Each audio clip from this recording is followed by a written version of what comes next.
সালোয়ার পরো, কুর্তি পরো কিংবা পরো শাড়ি, আজকের দিনে তুমিও দুর্গা, কারণ তুমি নারী। নমস্কার, আজ 8ই মার্চ, নারী দিবস। আর 24 ঘন্টা লাইভের পক্ষ থেকে আমাদের সকল দর্শকদের, আপনাদের সকলকে জানাই নারী দিবসের অনেক অনেক শুভেচ্ছা। আমরা কলকাতা বিশ্ববিদ্যালয়ের বাংলা বিভাগের যিনি অধ্যাপিকা রয়েছেন, তিনি আজ আমাদের প্রধান অতিথি সুচরিতা বন্দ্যোপাধ্যায়। কথা বলবো তার সাথে। আজ আমরা জানি যে আজ নারী দিবস। এই নারী দিবসে আজ সমস্ত আমাদের ভারতবর্ষের নারীদের জন্য বা মেয়েদের জন্য আপনি কি বলবেন? একটাই কথা বলবো, শীত দ্বারা শক্ত রাখতে হবে, যে কোনো অন্যায়ের প্রতিবাদ করতে হবে, আর অর্থনৈতিকভাবে স্বাধীন হতে হবে। এই কাজগুলো করতে পারলে আমরা এই পুরুষতান্ত্রিক সমাজ ব্যবস্থায় নিজেদের জায়গাটা নিজেদের মতো করে ঠিকই আদায় করে নিতে পারবো। একাডেমির অনুরোধে আপনি কিছুদিন আগে বাংলাদেশে গেছিলেন, সেখানে গিয়ে সেখানকার মেয়েদের কেমন দেখলেন, তারা কেমন আছে? আমি প্রধানত যে মেয়েদের সঙ্গে পরিচিত হয়েছি ওখানে, তারা বিশ্ববিদ্যালয়ের ছাত্রছাত্রী, তারা বিশ্ববিদ্যালয়ের অধ্যাপক অধ্যাপিকা, তারা লেখক, তারা পাঠক, কেউ কেউ সম্পাদক, আর কেউ রিপোর্টার। এই যে ধরনের সমাজের অবস্থান, অর্থাৎ শিক্ষিত নারী, তাদের সঙ্গে কিন্তু মূলত আমার যোগাযোগ হয়েছে। ফলে তাদের অবস্থা আমাদের অবস্থার খুব যে পার্থক্য আছে তা নয়, পার্থক্য আছে। যেমন আমরা বাড়ি বলি, তারা বাসা বলে, আমরা জল বলি, তারা পানি বলে, আমরা বলি ফোন করবেন, তারা বলবে ফোন দিবা। এই কিছু কিছু ব্যাপারটা একটু বোঝা যায়। আর কেউ কেউ এখনো ওই হিজাব ইত্যাদি পরেন, কিন্তু আমি যেখানে গেছি সেখানে যারা যুক্ত তারা কিন্তু খুবই মুক্তমনা। যে নির্দিষ্ট সময় নামাজ পড়া বা যা কিছু তাদের বিধিনিষেধ, সেগুলোর বাইরে তারা কিন্তু বেরিয়ে এসেছেন। ফলে আলাদা করে সেরকম দেখিনি। আবার অনেককে দেখেওছি, যেমন আমার সঙ্গে দুজন যে মহিলা রিপোর্টার, যারা আমার দুটি চ্যানেলে ইন্টারভিউ নিয়েছিল, তার মধ্যে একজনকে আমি দেখলাম, তিনি কিন্তু মাথায় কাপড় তার খুলছে না, তিনি সবসময় সেটা বজায় রাখছেন, আর মাথায় কাপড় দেননি। কিন্তু দুজনেই কিন্তু ধর্মীয় পরিচয়, দুজনেই তারা মুসলিম। ফলে এটা বোধহয় ব্যক্তিগত, পারিবারিক, যে যেখান থেকে উঠে আসছে তার একটা অভ্যাস মধ্যে। আমরা জানি যে এই নারী দিবসটা প্রায় শতাধিক বর্ষ ধরে পালন হচ্ছে ভারতবর্ষে। তা এটাকে আপনি কিভাবে দেখছেন? মানে এটা কি একটা উৎসব, না নারীদের কাছে এটা একটা বিক্ষোভ? এটা তো 1977-এ ঘোষিত হয়েছিল। সেটা আমেরিকায় যে নারী শ্রমিকদের উপর যে অত্যাচার, তারা সংঘবদ্ধভাবে এই লড়াইটা করেছিল, তাদের অধিকার, তাদের অর্থনৈতিক অধিকার, তাদের নির্দিষ্ট সময়ে কাজের ঘন্টার অধিকার, এই সমস্ত জায়গা থেকে শেষ অবধি সরকার এই একটা এবং জাতীয় সংঘ এই দিনটিকে, যেদিনই প্রচন্ড আন্দোলন হয়েছিল, সেই দিনটিকে তারা মেনে। আমরা যেহেতু এমন একটা সময়ে বেঁচে আছি, এই বিশ্বায়নোত্তর যে সময়, সেই সময় প্রযুক্তির কারণে এখন আমাদের এই দিবসগুলো কোথায় কি হয়েছিল সেগুলো অনেক বেশি আমাদের মুঠোর মধ্যে এসে গেছে। তাহলে আমাদের মারা আন্তর্জাতিক নারী দিবস নিয়ে তারা কখনোই কোনো সচেতনতা তাদের মধ্যে, আপনি ভুলে গেলেও আপনার ফেসবুকে নোটিফিকেশনে এসে যাবে, মোবাইল ফোনে নোটিফিকেশন এসে যাবে যে আজকে 8ই মার্চ, আজকে নারী দিবস। এই ব্যাপারগুলো কিন্তু এসে গেছে।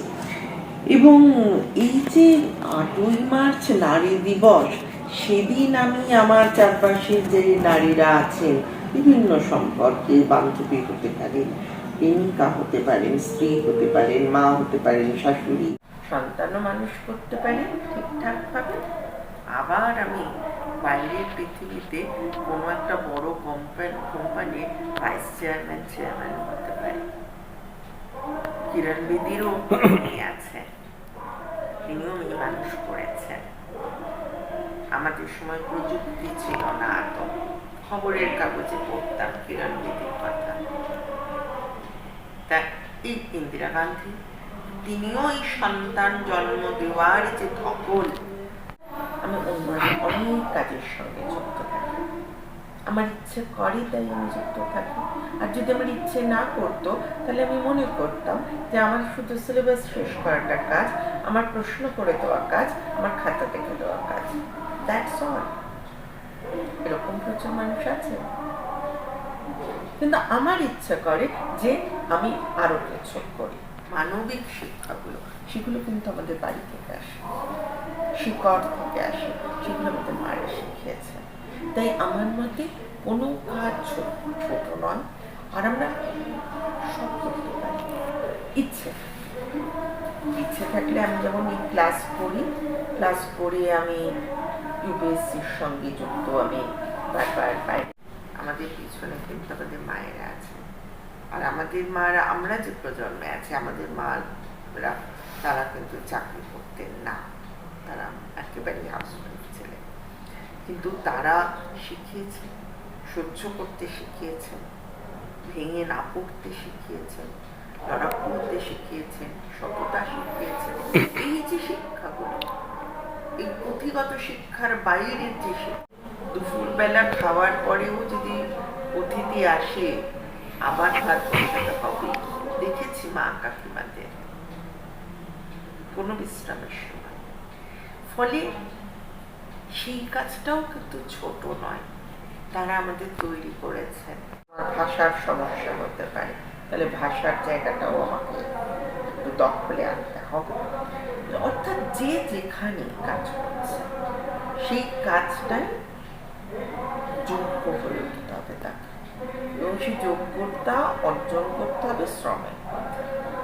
শ্রমটা কিভাবে করব? পদ্ধতিগতভাবে, অর্থাৎ প্রত্যেকটাই কিন্তু খুব ভেবে করতে। এটা দেখতে দেখতে আমার। আচ্ছা, আজকালকার যুগে তো সব মেয়েরা চায় নিজেকে প্রতিষ্ঠিত করতে। আপনি নিজে একজন প্রতিষ্ঠিত নারী। আজকাল যুগের মানে এখনকার যুগের মেয়েদের প্রতিষ্ঠিত, মানে যারা একটু বড় হতে চাইছে, জীবনের পথে এগোতে চাইছে, তাদের উদ্দেশ্যে মানে কি পরামর্শ দেবেন? বিএসসি দিতে চাই, তাহলে আমাকে খেয়াল রাখতে হবে আমি কোন কোন সাবজেক্ট আমি নেব। আমার হাতে কিন্তু 5টা 5বারের মতো আমাকে ক্র্যাক করতে হবে। লিখিত পরীক্ষা যদি বা করতে পারি, ওখানে গিয়ে যদি আঞ্চলিক ভাষা স্কুল কলেজ থেকে আসে, আমরা সবাই সিনেমা দেখেছি।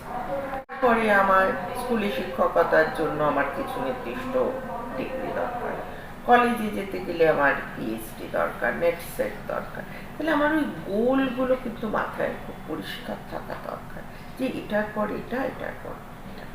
এই স্টেপিং স্টোনগুলো আমার মাথায় কিন্তু খুব পরিষ্কারভাবে থাকা দরকার। পথ একটা কালোর পথ, একটা ন্যায়ের পথ, একটা অন্যায়ের পথ। সুতরাং কোন পথে কত টাকা কিভাবে আমি আনলাম আর কিভাবে খরচ করলাম, এই সব কিছুর পিছনে কিন্তু কাজ করছে এক ধরনের প্রদর্শন। There is no shortcut to success. সাফল্যের কোনো শর্টকাটে আমি বিশ্বাস করি না। সুতরাং শ্রম করতে হবে, এবং সেই শ্রমটা কিরকম তার একটা পদ্ধতি আছে। আমি যদি টিচার হতে চাই, তাহলে আমাকে একটা নির্দিষ্টভাবে গোটা ক্যারিয়ার জুড়ে আমার রেজাল্ট। আর অর্থনৈতিকভাবে কিছু আর্ন করেন না, ইনকাম করে আনেন না। অর্থাৎ আমাদের মারা যারা গৃহবধূ, আমার অনেক বন্ধু গৃহবধূ, তাদের কাজটা কিন্তু ছোট নয়।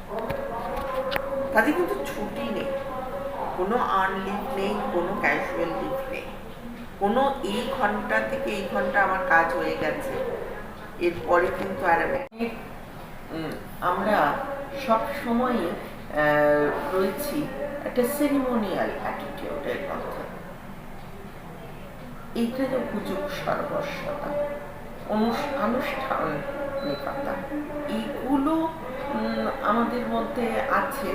টাকার জন্য আবার কি দরকার, আবার কেন হলো, যে আমি কি পদ্ধতিতে টাকাগুলো আয় করছি, কথাতেই চলছে একটা বিগ ফ্যাট ম্যাচ। খুব বড়, খুব প্রচুর মোটা টাকার বান্ডিল খরচা হবে অনুষ্ঠানটা, এবং বিয়েটা টিকছে কি টিকছে না, সম্পর্কটা টিকছে কি টিকছে না, সেটার চেয়ে বড় হচ্ছে সেরিমনিটা। এই সেরিমনি, উৎসব, এটা কিন্তু সারা পশ্চিমবঙ্গ কেন সারা ভারতবর্ষে। স্বপ্নের বাড়িকে স্বপ্নের রূপ দিতে নৈহাটিতে সর্বপ্রথম কুচিনা নিয়ে এসেছে কিচেন কেয়ার অ্যান্ড সলিউশন। আর এই কুচিনা এক্সক্লুসিভ শোরুমে পাচ্ছেন কুচিনা কোম্পানির উন্নত মানের modular kitchen, chimney, water purifier, built in oven, wardrobe ও আরও অনেক কিছু।